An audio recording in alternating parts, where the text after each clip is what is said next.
Udah ini. Udah. Assalamualaikum warahmatullahi wabarakatuh. Waalaikumsalam. Waalaikumsalam warahmatullahi Waalaikumsalam. Selamat pagi teman-teman. Pada pertemuan kali ini kita akan membahas mengenai mengenai materi kuliah kekayaan sumber daya hayati dan lingkungan.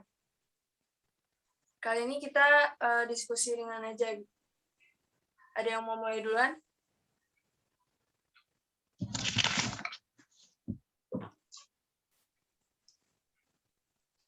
Aku boleh ini nggak nanya dulu. Boleh. Di situ tuh di bagian awal-awal ya, di situ kan ada salah satu tokoh Indonesia yang berkata tentang walaupun Indonesia terkaya sumber daya alamnya di dunia, tetapi selama ITEK tidak merdeka, seperti juga politik negaranya, maka kekayaan sumber daya alam Indonesia tidak akan menjadikan penduduknya sejahtera. Nah, di sini tuh menurut kalian apa sih maksud ITEK yang disebut di sini sama maksudnya ITEK yang nggak merdeka tuh apa gitu? Olahannya.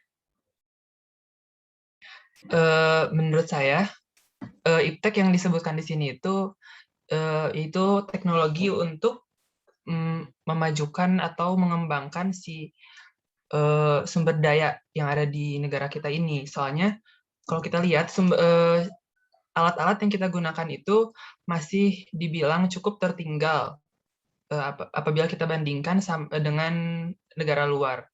Jadi alangkah baiknya bagi negara ini itu untuk mencontoh negara yang udah memiliki IPTEK yang levelnya itu sudah tinggi. Misalnya bisa kita contoh dari Jepang.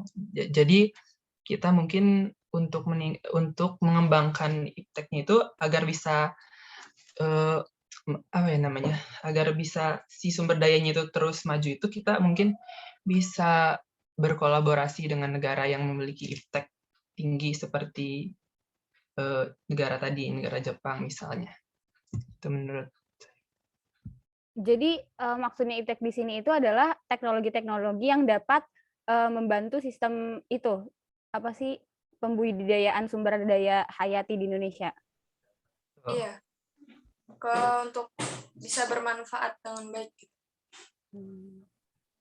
Terus maksudnya merdeka itu berarti kita memiliki teknologi yang berkembang gitu dalam bidang itu.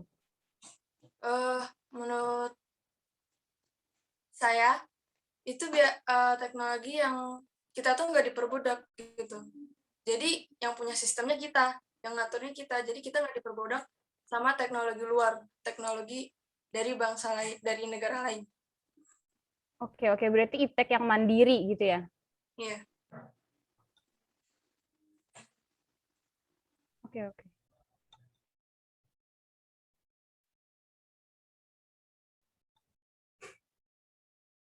Cukup sih, dari saya cukup segitu.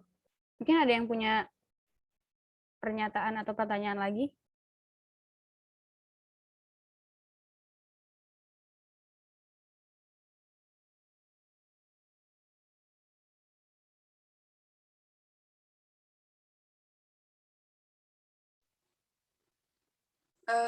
Izin masuk ya. Dari saya mau nanya, kan tadi kan ada kan disebutkan potensi hutan kita itu punya potensi bahan baku farmasi. Menurut kalian tuh maksudnya kayak gimana sih? Bahan baku gimana? Aku izin masuk ya. Ya. Menurutku untuk sumber daya farmasi di Indonesia itu maksudnya kayak kita tiap daerah itu punya bahan-bahan yang udah kita pakai buat nyembuhin penyakit-penyakit yang ada di kita sendiri gitu loh. Kayak misal jamu tuh kan bahan dasarnya ada di Indonesia semua kan. Dan itu kegunaannya juga udah banyak. Nah, maksudnya di sini itu peningkatan di teknologi farmasi itu berarti pengennya itu farmasi di Indonesia itu bisa lebih luas cakupannya dari ngambil sumber daya di Indonesia, entah ada di hutan atau di sekitar rumah kita, itu buat jadi obat-obat dari banyak penyakit yang masih belum ditemukan gitu loh. Kan sumber daya di Indonesia tuh banyak banget. Dan penelitian tentang sumber daya itu buat jadi obat itu tuh di Indonesia masih sedikit. Makanya perlu adanya peningkatan di bidang farmasi biar bisa lebih optimal lagi penggunaan sumber dayanya. So, terima kasih. Oke, makasih. Saya Ada mau lagi yang lain? izin bertanya sama tadi pernyataan yang tadi. Berarti kalau Boleh. misalnya kayak contohnya jamu kayak gitu, itu berarti ini ya lebih ke teknologi herbal, pengobatan dengan teknologi herbal. Oh, bukan, nggak mesti herbal. Soalnya kan dari jamu itu kan sebenarnya bisa dicarikan. Yang dari jamu itu tuh apa bahan senyawa-senyawa apa yang bisa jadi obatnya. Nah, dari situ kan kita bisa diinovasikan biar bentuknya tuh nggak harus jamu, tapi punya khasiat yang sama. Jadi nggak mesti modernisasi herbal sih, cuma ya gitu. Intinya lebih diinovasikan lah. Oke, oke. Ada lagi Ya, izin masuk, yang mau izin nambahin? bertanya. Masih nambah.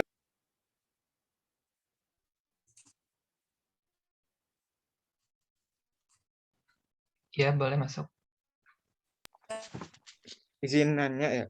Kembali lagi ke awal, kan kata siapa tadi dah, Tan Malaka itu kan ekonomi, politik, pendidikan, dan iptek itu satu paduan yang tidak boleh dipisahkan.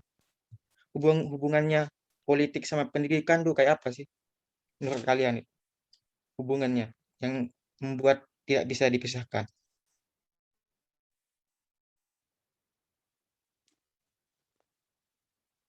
Menurut saya sih berhubungan ya tentunya, karena politik itu sendiri kan pastinya berasal dari bibit-bibit muda ya. Jadi bibit-bibit muda sendiri itu pasti butuh pendidikan untuk bisa menjadi tokoh politik yang baik. Menurut saya itu ini sih berhubungan. Untuk menjadi suatu individu yang baik kan pastinya butuh pendidikan ya. Politikus apalagi pasti untuk memimpin negara pasti butuh pendidikan yang baik juga. Kalau menurut saya seperti itu sih. Ya. Oke, oke.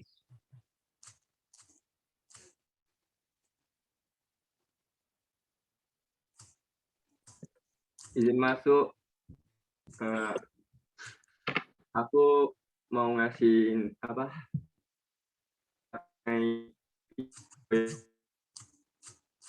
Kita seharusnya ini harus bersyukur ya, karena Indonesia ini apa? Memiliki 17% sumber daya hayati di dunia. Dan juga kita juga perlu ingat kenapa apa? Presiden pertama Indonesia Soekarno ini ngediriin IPB, karena ini menyangkut bangsa dan juga negara kita. Karena ya IPB diberi mandat untuk kemajuan teknologi pangan Indonesia. Dan juga apa? Kurangnya kontribusi dari politik dalam pengelolaan sumber daya pangan di Indonesia. Ya, seperti itu. Oh ya, saya juga ada pertanyaan mengenai bahan baku pangan. Itu yang di video kan ada rotan kan. Itu apanya yang dijadiin bahan baku pangannya? Terus cara pengolahannya itu gimana? Kalian ada yang tahu nggak?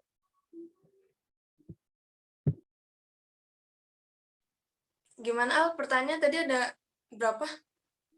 Itu kan yang di video ada mengenai bahan baku pangan kan. Ada sagu, ada apalagi itu ada palm, terus ada rotan. Nah, rotan itu apanya yang dijadiin bahan baku pangannya? Terus cara pengolahannya itu gimana? Gitu. Ada yang tahu nggak kalian? Izin menjawab. Setahu saya, bagian rotan yang dipakai buat jadi pangan itu pucuknya. Karena pucuknya itu teksturnya nggak keras tidak keras seperti rotan yang biasanya kita pakai gitu untuk furnitur dan sebagainya. Jadi si pucuknya itu biasanya bisa dijadikan dimasukkan sebagai bahan masakan gitu. Di Indonesia ini ada beberapa daerah yang menggunakan pucuk rotan itu untuk digunakan sebagai bahan masakan. Dan masakannya biasanya masakan asin. Tuh. Izin menambahkan ya, yang itu juga daunnya juga bisa itu apa pengganti sayuran nih, yang saya tahu.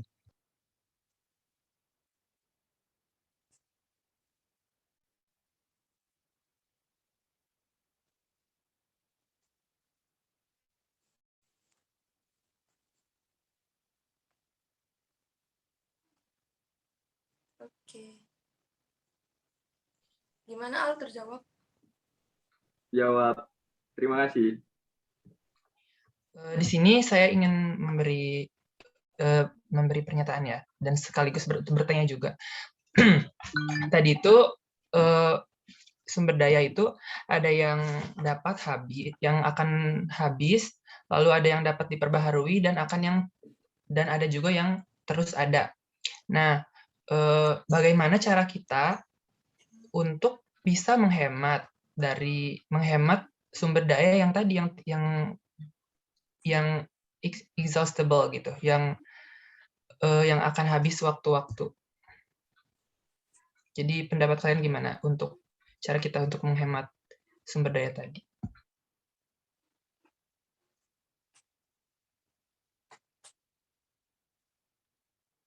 Ya, izin jawab ya.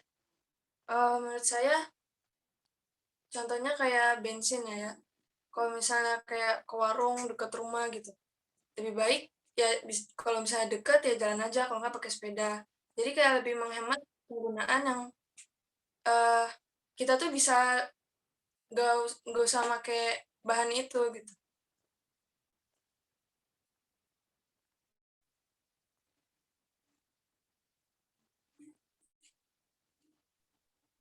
Izin mau nambahin ya. Kalau menurut saya, selain mencari sumber alternatif, kan kalau tadi kata Fatin kan mencari alternatif kan dari yang digunakan. Itu kita juga bisa mencari inovasi. Apa sih yang cara kerjanya sama, tapi dari sumber yang renewable. Contohnya kayak misal listrik. Listrik sekarang pembangkitnya kan, kalau dulu kan pakainya batu bara dan lain-lain. Sekarang kita lagi mencoba mencari kan yang dari surya, terus yang dari generator pakai air, terus dan lain-lain. Nah, itu menurutku juga salah satu alternatif dari menghemat sumber daya yang tidak dapat diperbarui. Makasih.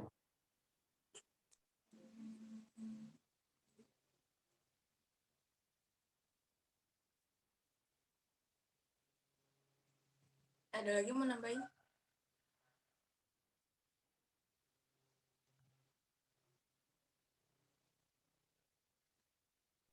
Sepertinya sudah cukup ya.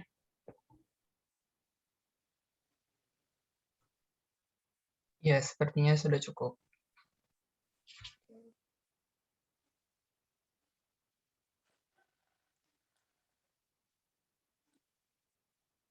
Ini kita waktunya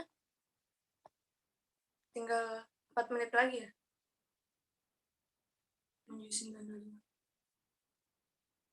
Ada yang mau ngasih kesimpulan nggak dari diskusi kita kali ini?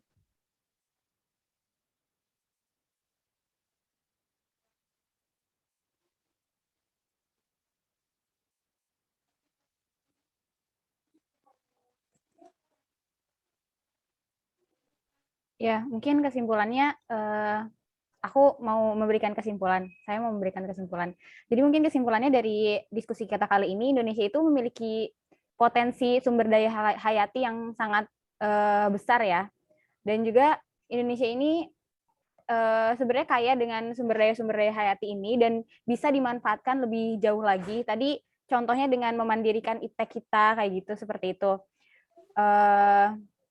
Juga tadi seperti menghemat ini ya sumber daya alam yang tidak bisa yang exhaustible itu dengan alternatif yang lainnya dan juga memaksimalkan potensi-potensi sumber daya hayati di Indonesia. Sekian dari saya. Oke.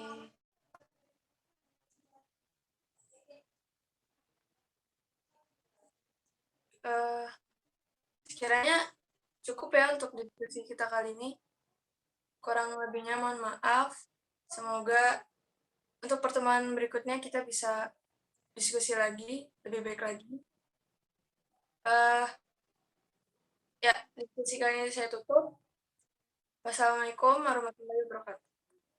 Waalaikumsalam. Waalaikumsalam. warahmatullahi wabarakatuh.